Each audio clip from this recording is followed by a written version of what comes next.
on parle de différents types de burn-out et apparemment, il y a des burn-out normaux, il y a des burn-out sévères, il y a des burn-out très sévères. Moi, personnellement, j'arrive pas à savoir ce qui différencie. Est-ce que ça a du sens? Pourquoi on se pose cette question-là, en fait? Et est-ce qu'il y a une hiérarchie dans les burn-out? Est-ce que tu sais ça ou pas? Euh, En fait, les manifestations engendrées par le burn-out, elles vont être différentes d'une personne à une autre et elles peuvent être plus sévères aussi selon la situation, selon depuis combien de temps la personne a ignoré ou pas forcément, hein, parce que derrière, il peut y avoir des manifestations physiques.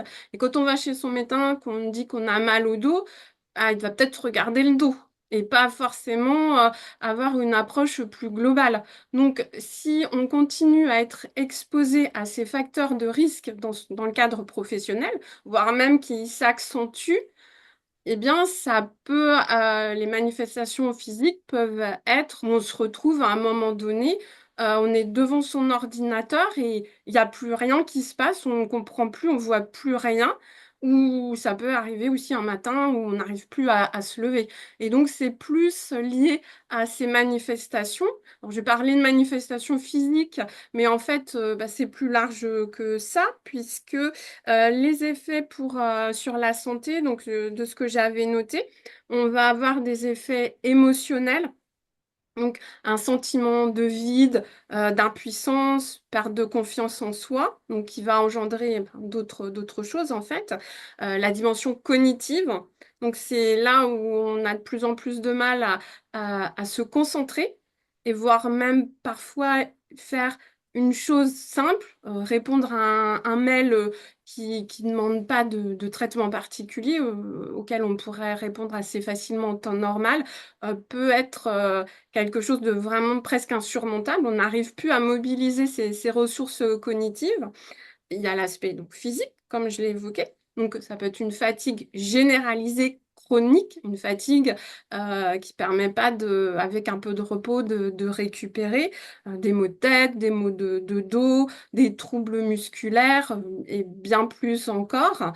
Tout ce qui va être les dimensions interpersonnelles dans le comportement, repli, l'isolement, l'agressivité. Et puis aussi motivationnel, donc un désengagement, une attitude très négative vis-à-vis du travail.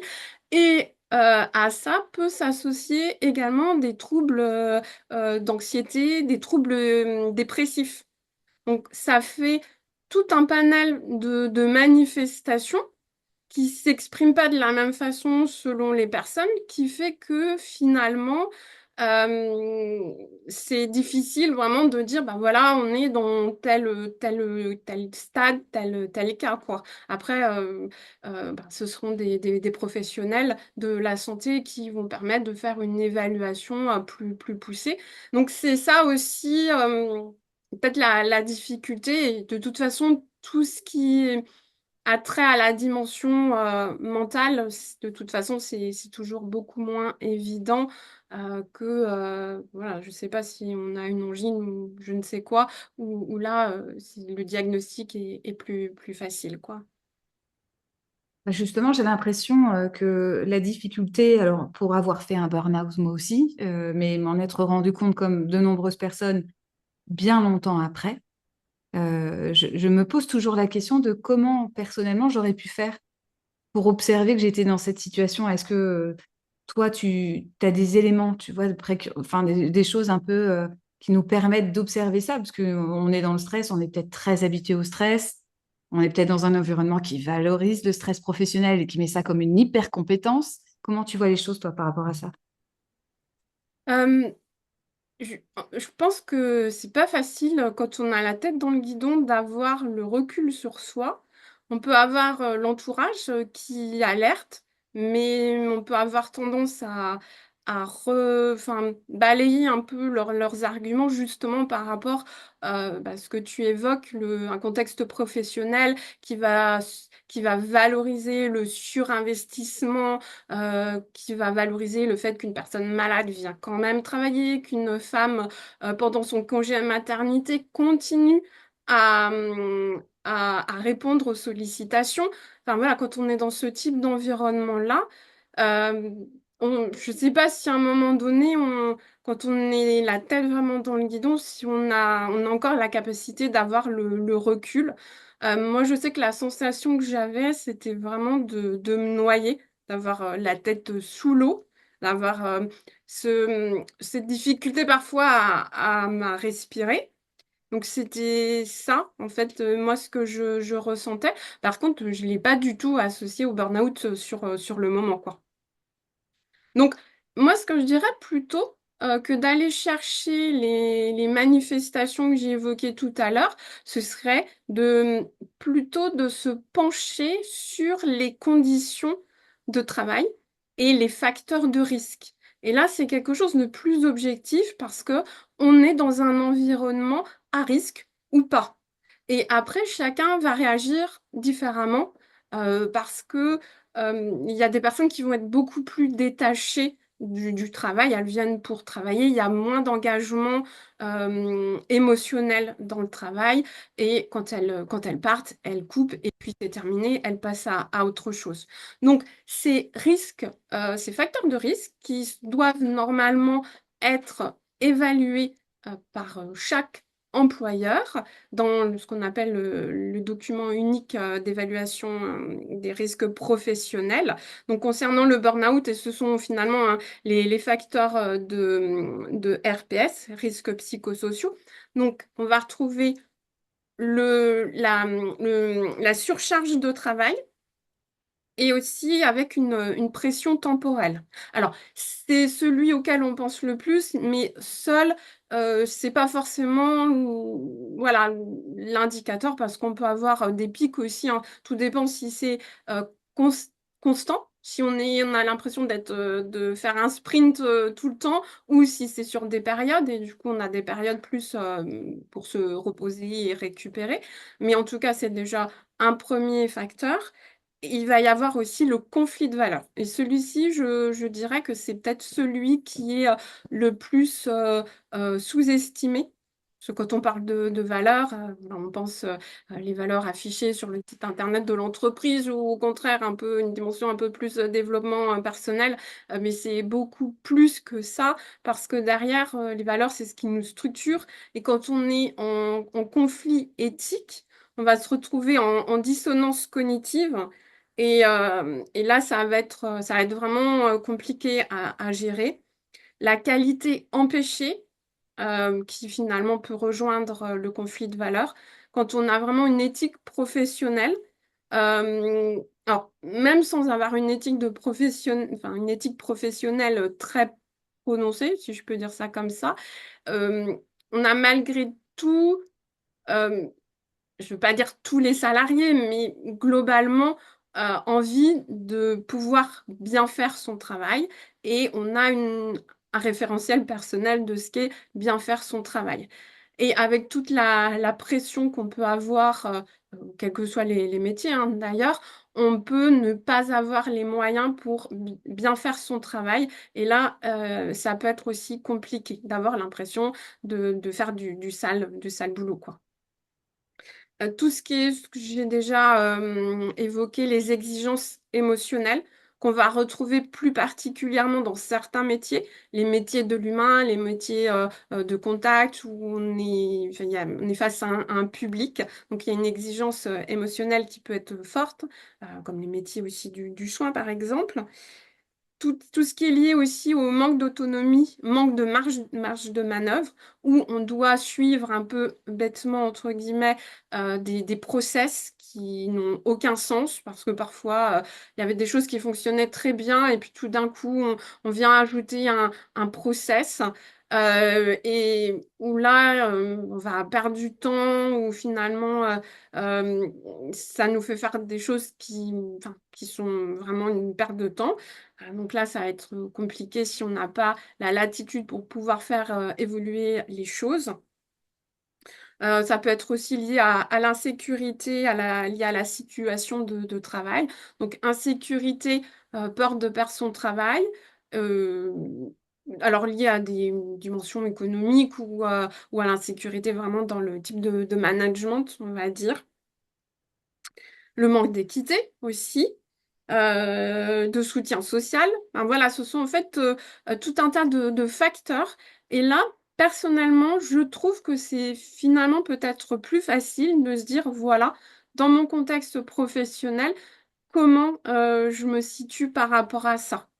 Et là, c'est quelque part, c'est plus objectif et ça ramène bien au fait que oui, c'est vraiment le burn-out ou le syndrome d'épuisement professionnel, c'est vraiment lié à un environnement professionnel. Et pas comme parfois on peut le voir à des profils spécifiques de personnes. Je vais poser une question qui est peut-être un peu alarmiste, mais quand j'entends ce que tu dis, j'observe moi ce que j'ai aussi vu dans ma vie professionnelle avant ou ce qu'on voit dans les vies professionnelles actuelles, l'évolution de l'entreprise, l'hyper-vitesse, l'hyper-performance, tout ce qui est exigé des professionnels, quels qu'ils soient. Et en plus, on rajoute le côté finalement, plus on est engagé, plus on a de valeur, plus on a envie de poser une éthique professionnelle, plus ça devient compliqué. Comment on fait pour se préserver avant, sortir de là? Tu vois, il y a beaucoup de questions et on peut se dire, mais en fait, tout est potentiellement très toxique et aujourd'hui, faut pas se voiler la face. Il y a beaucoup plus d'entreprises, je pense, qui sont en difficulté à cet endroit-là d'un point de vue organisationnel que l'inverse. Comment tu vois ça, toi? Alors, il y a plusieurs choses. C'est déjà les valeurs, être vraiment au clair avec ce sur quoi c'est pas négociable. Et c'est pas parce que c'est pas un caprice, c'est pas une lubie, c'est que ça nous structure. Et on peut pas, enfin, on peut faire tout le travail qu'on veut, on n'évoluera pas là-dessus, sauf après, parfois il peut y avoir des accidents de la vie qui nous font voir des choses un petit peu différemment, mais globalement, les valeurs, c'est vraiment quelque chose de stable. C'est déjà, quand on regarde un peu dans son enfance, c'était déjà là, et ça va être là toute notre vie. Donc, c'est vraiment de considérer, c'est pas quelque chose d'accessoire, d'anodin, c'est vraiment ce qui peut déclencher des conflits éthiques, des conflits de valeurs.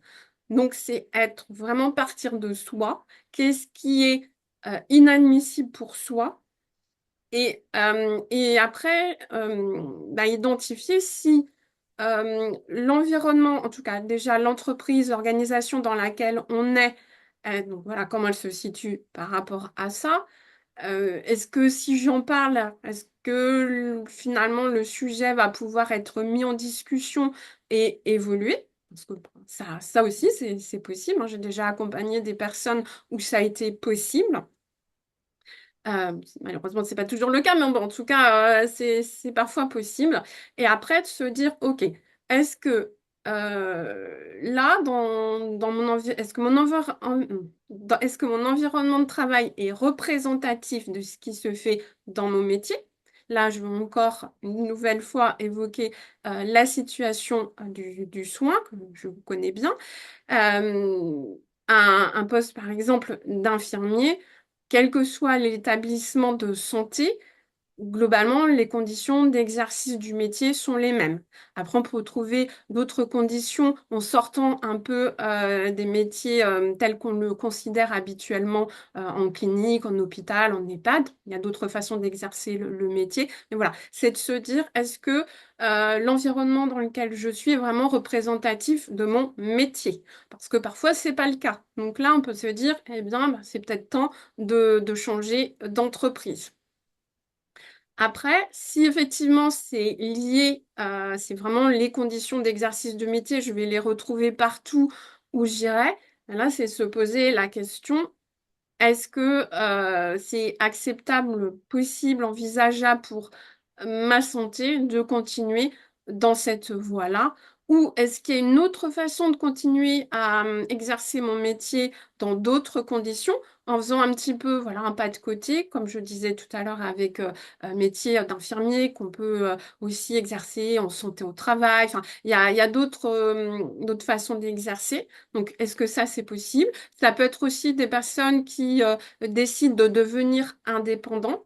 Donc, c'est vraiment de se poser, de prendre le temps de se poser ces questions et d'explorer, alors d'aller vraiment de faire une véritable exploration, hein, pas rester au niveau du travail prescrit, comme on peut trouver sur Internet, sur des fiches de métier, ou même si on va échanger avec des personnes et qu'on leur demande ce qu'elles font, elles vont pas naturellement aller dans le travail réel ou le travail vécu. Elles vont, pareil, rester sur du travail prescrit. Donc, euh, là, il faut vraiment aller au-delà, c'est-à-dire demander aux personnes concrètement c'est quoi les moyens qu'elles ont pour travailler. Est-ce qu'elles ont des situations où elles sont fières de leur travail ou pas? Aller vraiment comment elles le ressentent, leur faire aller faire rechercher des situations qui ont été compliquées pour elles, pour savoir comment elles ont vécu les choses. Donc, ça peut être ce type d'investigation qu'on peut mener. Et après, c'est vraiment propre à chacun, hein. Pour certaines personnes, encore une fois, ça va être un réajustement qui peut se faire en interne, d'autres changer d'employeur, changer de statut, travailler autrement sur un métier connexe ou un métier un petit peu plus éloigné ou carrément complètement éloigné. Mais ça, il faut faire attention aussi parce que parfois, c'est le piège, le réflexe un petit peu naturel de partir à l'inverse et sans s'être posé les bonnes questions. C'est vraiment propre à chaque personne. Est-ce que tu veux bien revenir rapidement sur la différence entre le travail réel et le travail prescrit? Le travail prescrit, c'est ce qu'on va retrouver dans une fiche de poste, dans une offre d'emploi. C'est en fait, finalement, ce sont les activités. Voilà. Par exemple, moi, je viens du domaine professionnel, donc, du domaine des ressources humaines. Je vais donner un exemple dans ce domaine-là. Ça pourrait être, par exemple, élaboration de contrat de travail. Bon, ben, on a dit ça, c'est bien, mais derrière, ça veut rien dire. On ne sait absolument rien des conditions ni avec, enfin, quels moyens en fait on a pour élaborer ces contrats de travail. Donc voilà, le travail prescrit, ça va être l'activité. Donc ça ne nous dit rien sur les moyens qu'on doit mobiliser pour, euh, pour mener à bien la mission. Le travail réel, c'est justement comment on va devoir s'y prendre, avec quels outils, quels moyens. Donc, si je reste sur cet exemple de l'élaboration, rédaction de contrats de travail, eh bien, on peut se retrouver déjà dans plein de cas de figure. On peut être dans une entreprise qui va être amené à rédiger quelques contrats dans l'année. Ce sera plutôt des contrats CDI simples, donc sans clause particulière à rédiger, donc qui demandent en fait des compétences, on va dire, pas forcément très poussées en la matière. Et puis, on peut avoir besoin au contraire, de rédiger beaucoup plus de contrats, des contrats plus complexes. On peut avoir des outils d'aide ou pas, on peut avoir accès ou pas à un service juridique. Enfin, il y a plein ça, ce sont vraiment les conditions réelles. Et vécues, c'est vraiment ce que la personne, comment elle vit son travail.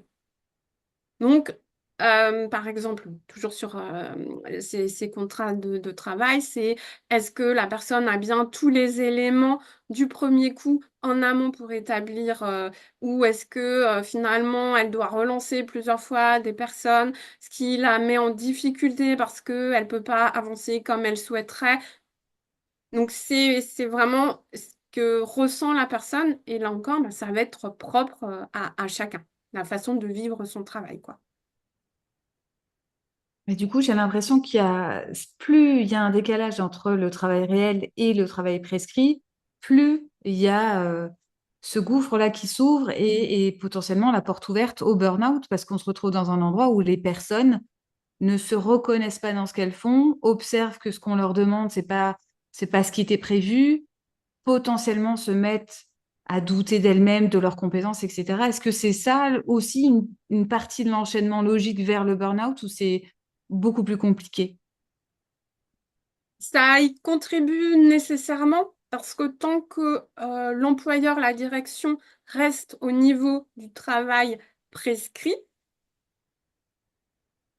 euh, il y a quelque part une forme de déni du travail réel. Et donc, c'est-à-dire, on ne prend pas en considération ce que ça coûte aux salariés de mener à bien, d'obtenir les résultats qui sont demandés.